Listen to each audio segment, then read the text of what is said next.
సామేల్ గారు మామూలుగా ఆయన ఉద్యోగిగా చాలా రోజుల నుంచి మాకు 30 సంవత్సరాల నుంచి తెలుసు. ఆయన గ్యాంగ్ కూల్ నుంచి ఉన్నప్పటి నుంచి కూడా తెలుసు. తర్వాత కన్వర్ట్ అయ్యాడు మన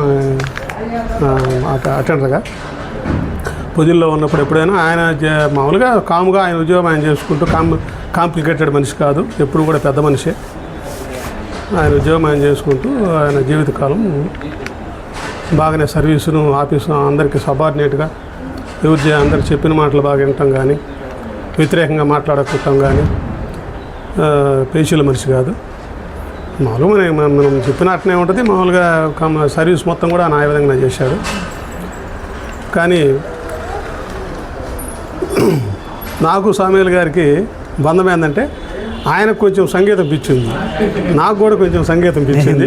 మేమిద్దరం దాని గురించి డిస్కస్ చేస్తాం అప్పుడప్పుడు.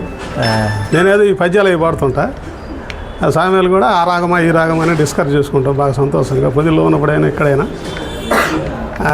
తర్వాత సామేల్ కూడా అదే వృత్తిని కొనసాగిస్తున్నాడు కాబట్టి ఇప్పటికి కూడా ఆయన వృత్తిదైతే ప్రవృత్తి అది. ఆయన అంటే దేవుని సేవలో ఇంకా తరించి బాగా ఈ సంగీతాన్ని ఇంప్రూవ్మెంట్ చేసుకొని ఈ కీబోర్డు కూడా చేసుకుంటూ దేవుడి కార్యక్రమాలు పాల్గొనాలని ఆయన ఈ కార్యక్రమాలన్నీ చేసుకుంటూ ఆయన శేష జీవితం కూడా సుఖ సంతోషాలతో పిల్లలు కూడా అందరినీ కూడా ఒక లైన్లో పెట్టాడు. కుటుంబం కూడా బాగా లైన్లోనే ఉంది. కానీ కొన్ని ఉడుదురుకులు అనేవి జరుగుతుంటాయి. ఆ ఉడుదురుకులు కూడా ఆయన నెట్టుకొని పోయి ముందు మనిషి దగ్గర